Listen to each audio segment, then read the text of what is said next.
Nellore parliament సభ్యులు వేమిరెడ్డి ప్రభాకర్ రెడ్డి గారు తన సతీమణితో కలిసి ఆంధ్రప్రదేశ్ ముఖ్యమంత్రి వర్యులు నారా చంద్రబాబు గారితో భేటీ అయ్యారు. 30 నిమిషాల పాటు వారి భేటీ జరిగింది. అయితే వారి భేటీలో ప్రధానంగా ఈ కల్తీ నెయ్యి కేసు వ్యవహారానికి సంబంధించినటువంటి చర్చ జరిగిందని, ఆ చర్చ తర్వాతే ఇప్పుడు ఆంధ్రప్రదేశ్ ప్రభుత్వం ఈ కేసు వ్యవహారంలో ఏకసభ్య కమిషన్ను ఏర్పాటు చేసిందని, ఈ ఏకసభ్య కమిషన్ ద్వారా రాబోయేటువంటి రోజుల్లో ఖచ్చితంగా ఈ కేసులో నిందితులు ఎవరైతే ఉన్నారో వారు అరెస్ట్ అవ్వడం ఖాయం అనేటువంటి వాదనలు మళ్ళీ తెర మీదకి వచ్చాయి. దీని మీద మనం పూర్తి స్థాయిలో విశ్లేషణ చేసుకుందాం. ప్రస్తుతం మనతో పాటు ఉన్నారు ప్రముఖ రాజకీయ విశ్లేషకులు, ప్రముఖ సీనియర్ జర్నలిస్ట్ డివిఎస్ గారు. వారితో మాట్లాడదాం.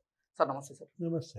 ఆంధ్రప్రదేశ్ ముఖ్యమంత్రి వర్యులు నారా చంద్రబాబు గారితో నెల్లూరు ఎంపీ అయినటువంటి వేమిరెడ్డి ప్రభాకర్ రెడ్డి కుటుంబ సభ్యులు భేటీ అయ్యారు. అర్ధగంట పాటు ఈ భేటీ అయితే కొనసాగింది. ఏంటి సార్ ఈ భేటీలో ప్రధానంగా ఏ అంశాల మీద చర్చించుండొచ్చు? కల్తీ నెయ్యి కేసు వ్యవహారానికి సంబంధించి ఎక్కువగా చర్చ జరిగి ఉండొచ్చు అనేటువంటి వాదనలు తెర మీదకి వస్తున్నాయి.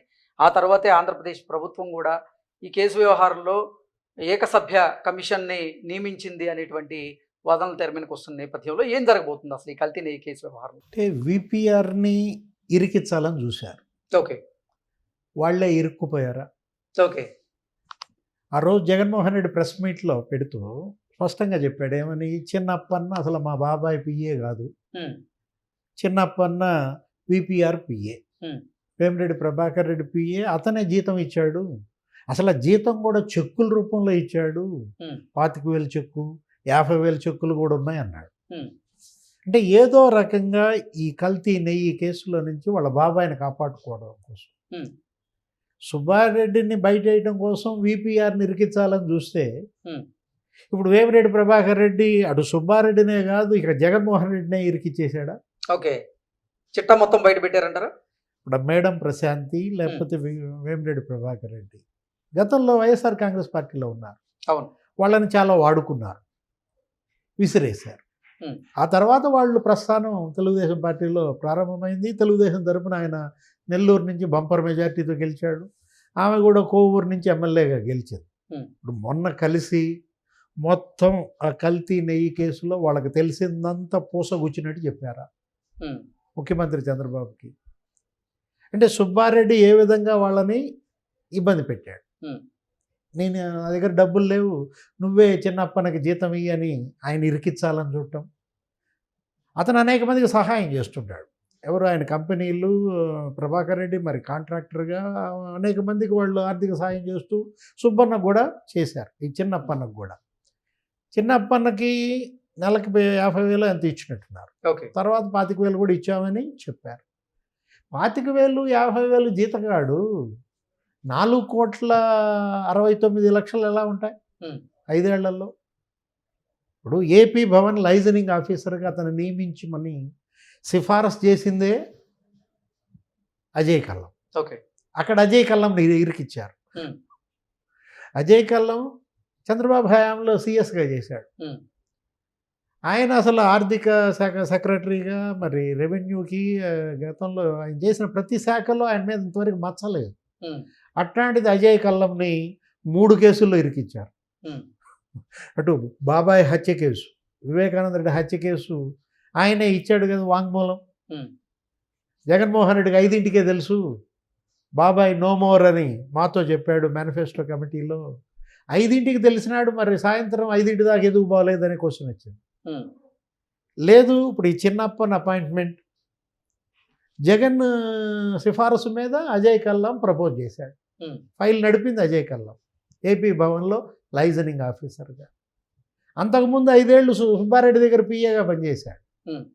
ఇప్పుడు ఆ బ్యాంకు లావాదేవీలు పట్టించాయి, యాక్సిస్ బ్యాంక్ లావాదేవీలు, లేకపోతే యూనియన్ బ్యాంక్. ఏపీ భవన్ అకౌంట్లో 4,69,00,000, 5 లక్షలే ఉన్నాయి. మిగతా 4,64,00,000 విత్డ్రా చేశారు. అవి ఎటు వెళ్ళాయి అనేది ఇప్పుడు బయట పెడుతున్నటువంటి పరిస్థితుల్లో ఇప్పుడు ఆ 4,64,00,000 వీళ్ళని పట్టిస్తాయా? ఓకే, ఎందుకంటే 5 కోట్లు పట్టించింది మద్యం కేసులో. ఎవరిని? మిథున్ రెడ్డిని. పిఎల్ఆర్ బ్యాంక్ ఆఫ్ మహారాష్ట్ర అకౌంట్లో 5 కోట్లు పడ్డాయి. 5 కోట్ల దెబ్బకి ఏం జరిగింది? మిథున్ రెడ్డి జైలుకు పోయాడు. అసలు మద్యం డబ్బులు మీ దాంట్లోకి ఎలా వస్తాయని కదా. ఇప్పుడు ఇది కూడా అదే. ఏది ఇక్కడ కూడా ఈ 5 కోట్లే ఇప్పుడు సుబ్బారెడ్డి జైలుకి వెళ్ళడానికి కారణం అవుతున్నాయా? ఉమ్, అక్కడే మనకు కనపడుతున్నటువంటి పరిస్థితుల్లో ఇప్పుడు ఇతని పేరు మీద ఉన్నటువంటి ఫ్లాట్లు ఎవరు చిన్నప్పన్న పేరు మీద ఎక్కడెక్కడ ప్లాట్లు ఉన్నాయి? ఆ విశాఖపట్నం దగ్గర దగ్గర నీకు తగరపు వలస ఉమ్, 1,160 గజాలంట. ఓకే. 5 ప్లాట్లు ఉన్నాయి. ఉమ్, ఎన్ని ప్లాట్లు? 5. లంకెలపాలెం 1,240 గజాలు. ఉమ్, ఎన్ని ప్లాట్లు ఉన్నాయి? 8 ప్లాట్లు. 240 × 8. ఆ, అక్కడే మరి 8 2 16, 8 4 32, 1920 గజాలు. ఉమ్, ఇందాక చెప్పిన లెక్క ఎంత? తగరపు వలస 160 గజాలు, 5 ప్లాట్లు, 5 160, ఉమ్, అదో 800 గజాలు. అంటే ఋషికొండలో ఒక ప్లాట్. ఉమ్, అంటే మొత్తం ఎన్ని ప్లాట్లు? 5 8 13 1 14 ప్లాట్లు ఉమ్. ఒక పిఏ పేరు మీద అక్కడి నుంచి వచ్చాయి.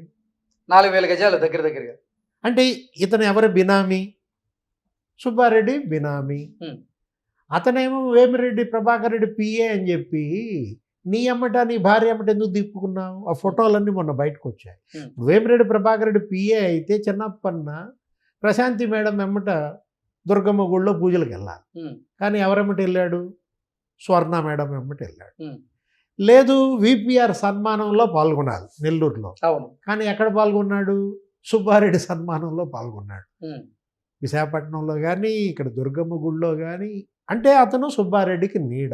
ఉమ్, ఇప్పుడు అతనికి ఆత్మ, సుబ్బారెడ్డి ఆత్మ ఎక్కడుందంటావు?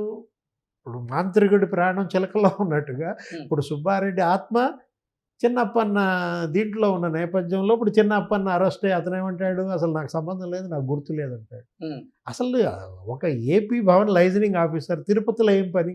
ఉమ్. సుపద టికెట్లు ఎన్ని ఇచ్చాడు? సుపద టికెట్లు 3,700 టికెట్లో ఏమో ఇచ్చాడంట. మొత్తం 4 సంవత్సరాలు. అంటే అది కూడా ఒక సెప్టెంబర్ నెలలో. ఉమ్, అంటే ఇక ఆ విధంగా అతను దర్శనం టికెట్లు ఎన్ని అమ్ముకున్నాడు, ఆర్జిత సేవల టికెట్లు ఎన్ని అమ్ముకున్నాడు, ఈ డబ్బంతా ఎక్కడికి వెళ్ళింది? ఉమ్, 250 కోట్లు ఇవాళ రికవరీ చేయాలి, ఉమ్, జప్తు చేయాలి. ఈ చిన్నప్పన పేరు మీద ఉన్నటువంటి ఈ ప్లాట్లన్నీ జప్తు చేయాలి. ఎందుకంటే మద్యం కుంభకోణంలో మీరు కేసిరెడ్డి రాజు ఉమ్, 32 ఎకరాలు జప్తు చేశారు. షాబాద్ మండలంలో వాళ్ళమ్మ పేరు మీద దగ్గర దగ్గర నాకు తెలిసి ఆ కల్తీ మద్యం కుంభకోణంలో 16 మంది అరెస్ట్ అయ్యారు కదా. ఉమ్, ఆ 16 మంది అరెస్ట్ అయిన దాంట్లో నీకు ఒక 200 కోట్ల ఆస్తులు జప్తు జరిగింది. ఉమ్, అంటే అటు క్యాష్ కానీ ఇటు ప్లాట్లు కానీ. నీకు 8 కోట్లు అక్కడ ఈసీ పట్టుకున్నది జప్తు, అవును. 11 కోట్లు క్యాష్ ఎక్కడ? వర్ధమాన్ ఇంజనీరింగ్ కాలేజీ ఆ గెస్ట్ హౌస్లో పట్టుకున్నది జప్తు చేశారు. ఉమ్, ఇట్లాంటి పరిస్థితుల్లో మరి ఈ 250 కోట్లు ఇది ప్రభుత్వాన్ని డబ్బు కాదు, ఉమ్. ఇది టీటీడీ, ఎగ్జాక్ట్లీ. ఇది ఎవరిది? భక్తుల సొమ్ము అది.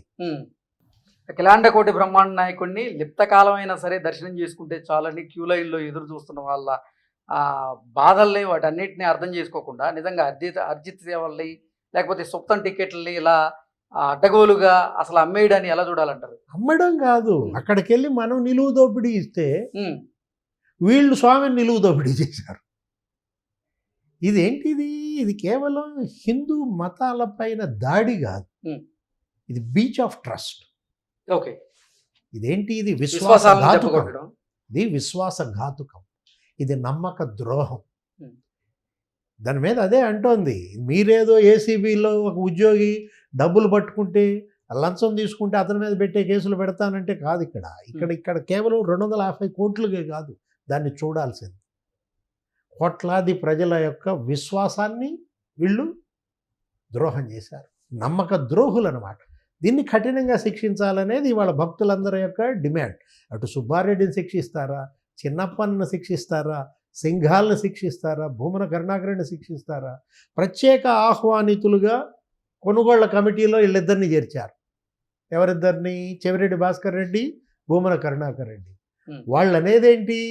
మేమే కాదు, ప్రశాంతి మేడం ఉంది, పార్థసారథి కూడా ఉంది, మాతో పాటు వాళ్ళని కూడా పంపండి అంటున్నారు.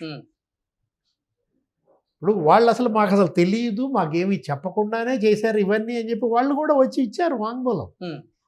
ఏది సిట్టు వాళ్ళను కూడా ఎంక్వైరీ చేసినటువంటి పరిస్థితుల్లో సుబ్బారెడ్డిని కాపాడటం జగన్ తరం కాదు కదా, జగన్ను సృష్టించిన వాళ్ళ తరం కూడా కాదనమాట. ఓకే.